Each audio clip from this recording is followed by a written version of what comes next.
Well, hello, Confirmands. It is good to see you. This is year 1, lesson 12. We're talking today about Joshua. Remember when Moses died, before he died, he left Joshua in charge. He recommended Joshua to the people. He ordered the people to obey Joshua. And now Joshua is going to be in charge of bringing the people Israel into the promised land. Let me just say what at this point of the video is that we talked both online and in the in-person gatherings. I've been looking at Google Analytics, and the average person is watching this video for about 5 minutes. But you're all turning in work that has the complete phrase that pays, as if you watched the whole thing. I am begging you, please don't cheat on confirmation. You are only cheating yourself, right? And this is stuff that you're going to want to learn. You're going to want to know. Someday you're going to care. So please don't give answers to people, and please don't ask answers from people. It's important stuff. And so I believe in you, and I know that you can do a good job and be honorable people. For those of you who've been honorable the whole time, who are watching the videos and answering the questions and thinking things through, unbelievably grateful for you, and I thank you for your integrity. All right. So, Joshua, the people of Israel are camped at the bank of the Jordan River. They look across the Jordan. It's a beautiful country, and the first thing they see is a big city of Jericho. High walls, well defended, and Joshua thinks that we have to attack that city first. We cannot leave that city behind us. We can't go around us because it'll have a sizable enemy force in our rear, and we just can't do that. So he doesn't know what he's going to do, how he's going to do it. But the first thing he decides to do is that he sends a couple of spies across the river and into Jericho to find out what's going on, what the mood of the enemy is, the whole deal. And so these two spies go into Jericho, and when they get in there, the people of Jericho have noticed Israel across the Jordan. They know the stories of Israel, how God got them out of Egypt. They know about how God has defended them and protected them. Most recently, how God was with them to destroy the Midianites and the Moabites, that they are possessing the land of their enemies, and that they enjoy the blessings of God. And the people of Jericho are terrified. They are terrified. And so the spies are incredibly encouraged. And they find a woman named Rahab who has a house on the wall. And they talk to her, and they get information from her, and Rahab says to the spies, we know that God is with you. We know that God will help you defeat us. And I just have one request, because I'm helping you. I would like you to remember me. About this time, some soldiers from the king show up because they've heard that there are spies. Someone has told them that they're at Rahab's place, and Rahab quickly hides the spies on the roof of her house. When the king's soldiers come through the door, she tells them, "Oh, you just missed them. They left. They just went out the gates." So the soldiers turn around and they rush to the gates of Jericho, and they rush out the gates looking for the soldiers. And Rahab brings the spies down off the roof and says, "Listen, now I saved you. I'm begging you to save me and my family when Jericho falls." And so the spies say, "Yeah, absolutely. Of course we will. Just put a red cord in your window, and we'll tell the rest of the soldiers to protect you and your family when the battle comes." So Rahab lowers the soldiers down with a rope over the wall, tells them to go hide in the mountains for 3 days, lest the soldiers, who are out looking for them, find them, and then go back to Joshua. So 3 days later, they go back to Joshua. They tell him about the people of Jericho being afraid. They tell him about the deal they made with Rahab. Joshua is very happy to keep that deal and to know all the things that he's learned. The first two words in this week's phrase that pays are, "you cannot." You cannot. So we still have the Jordan to cross, though, right? And we got a lot of people. And so Joshua prays, and God tells Joshua what to do, and Joshua sends a message through the camp. 3 days, we're moving out in 3 days.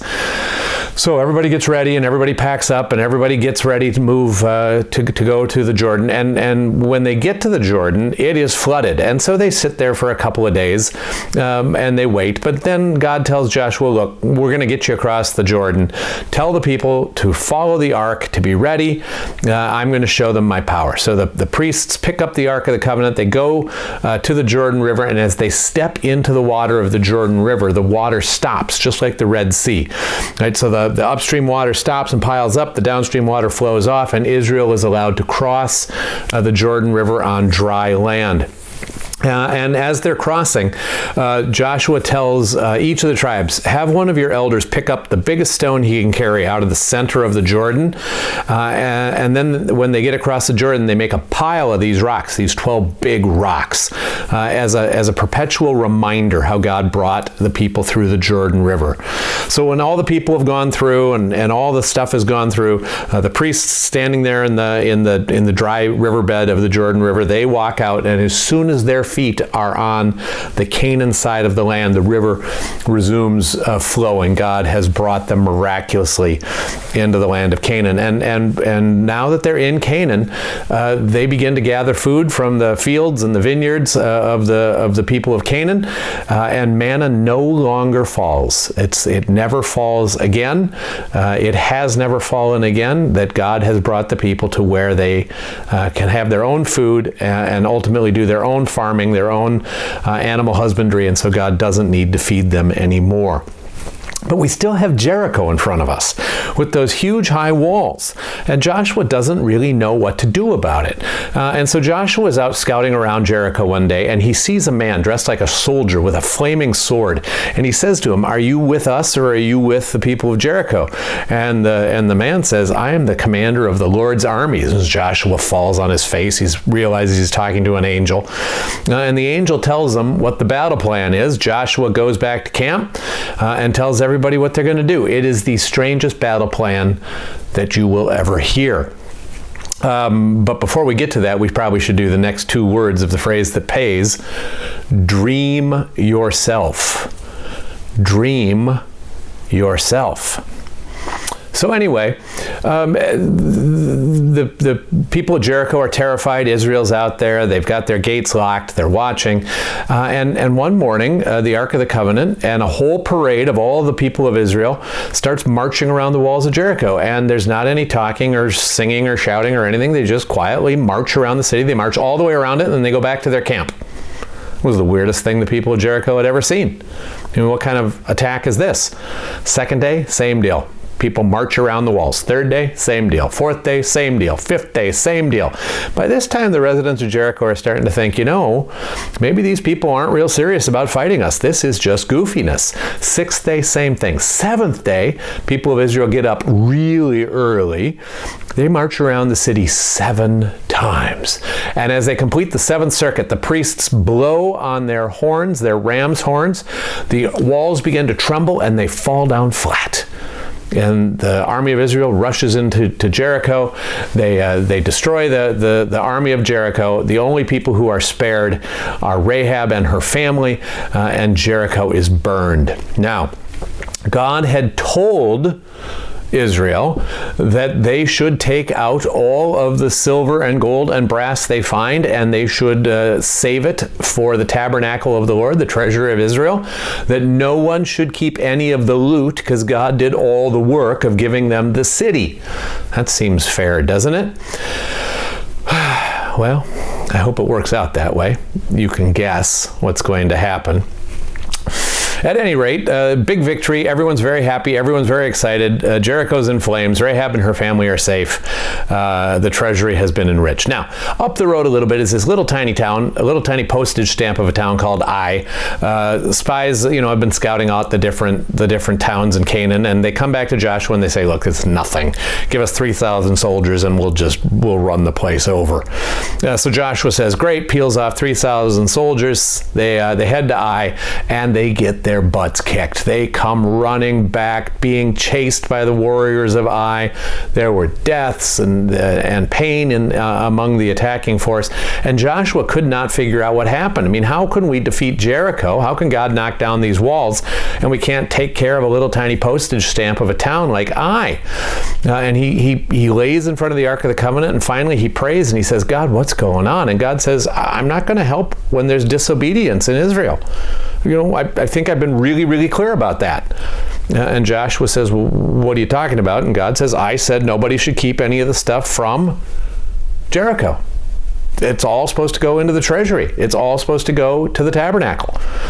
And Joshua does some poking around, and he figures out that there's a guy named Achan who in fact might have kept some of the stuff. And so he brings Achan in and he says, did you keep some of the loot from Jericho? Achan said, I did. I found, as we were going through the city, there was a house that had just gorgeous cloth and lots of gold and silver, and you'll find it buried under my tent, the gold and silver, and then the cloth on top of it buried under my tent. So Joshua sent some people, and they dug under the tent, and they found it just like Achan said. And Joshua brought Achan and the gold and the silver out to the edge of the camp, and he burned. First they stoned Achan to death, and then they burned him and the loot that he had kept for himself. And after that, the Israeli army the army of Israel was able to conquer Ai. It's something of an involved story. There's a little trickery there, but you don't need to know that. But God again had his hand and his blessing on Israel.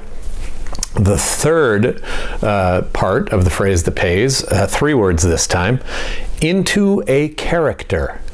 Into a character.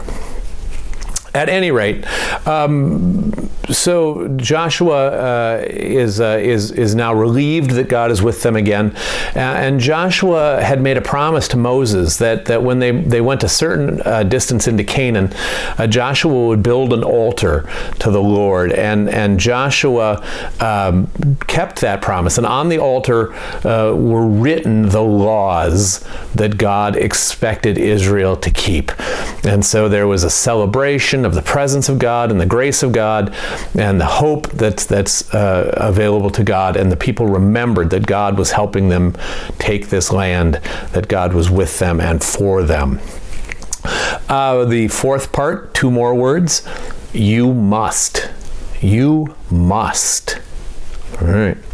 Now, as Israel was thinking about who to attack next, some strangers wandered into camp, and these guys were beat up. They looked like they'd been on the road for months. Their shoes were all full of holes. Their clothes were all beat up. Their water skins were cracked and old. They had no food left with them. Their donkeys were just beaten up and old, decrepit old beasts. And they came into camp and they said, listen, we're from a country a long, long way away. We've heard what God's doing for you. We want to make peace with you while you're still a long way off. And some of the officers said, well, how do we know where you're from? And the guy said, look, when we left home, this was fresh bread, and now you see we just have a few crusts that are moldy. We were all wearing new shoes. We all had fresh water skins. We have been on the road a long, long time. And the officers in Joshua, they bought it. They didn't ask any questions. And the guy said, we want to make peace with you. And so Joshua and the officers made peace with them. The problem is that they didn't come a long, long way. Their town was a couple of days away. And when the people of Israel found out that the officers and Joshua had made peace with these guys and promised they wouldn't kill them, they were mad. How could you be so stupid? How could you not ask questions? What's the matter with you? Well, they thought about it a lot, and then they got together with these people and they said, listen, you tricked us, and we'll keep our promise. We won't kill you, but you will be our slaves forever. And the people thought, okay, well, that's better than dying. And so they agreed, and time went forward. Now, there were other kings in Canaan, in the Promised Land, that were not thrilled that these people had made peace with Joshua. They thought, the only hope of the Canaanites was everybody stand together. So led by the king of Jerusalem, they gathered to attack these people who had made peace with Israel. A message went out to Joshua, we're your servants, we're your slaves, you got to come, you got to help us. And so Joshua and Israel marched all night, and they got there in time to defend their new servants, to defend their their holdings. It was an incredible victory. They scattered the armies that were arrayed against them. The 5 kings that had come out against them sought refuge in a cave. Joshua's soldiers found the cave and sealed it with big rocks for Joshua to figure out what to do with them later. Joshua knew that he didn't want these guys to escape. He didn't want the enemy to run away. And so he talked to God, and on God's behalf, he ordered the sun and the moon to stand still, for the day to stretch out, to give them extra time, extra hours to hunt down these soldiers that had attacked them so they could deal with them right now and not deal with them later.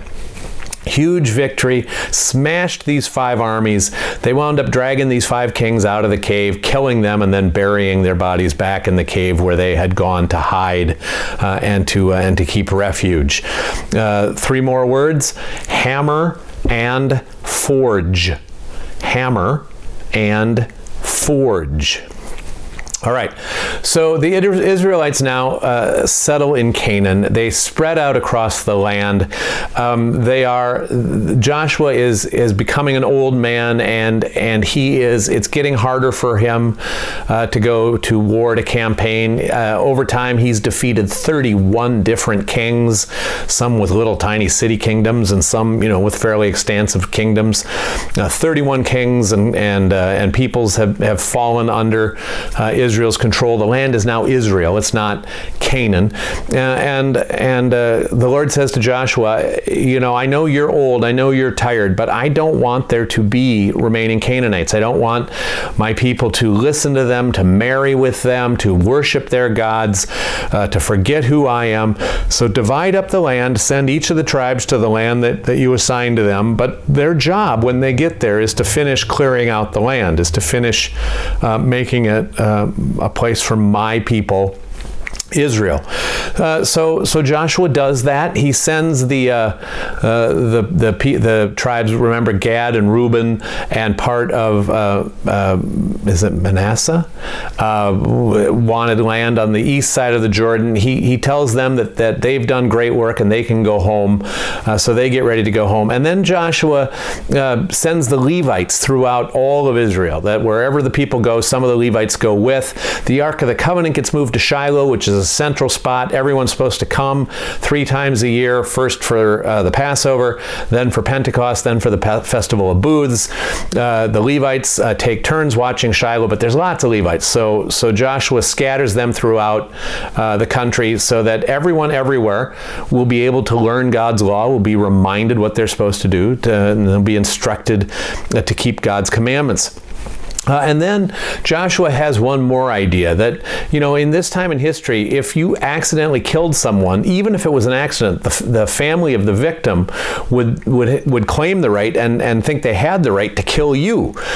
So there wasn't justice. So Joshua set up cities of refuge. I think there were 6 of them.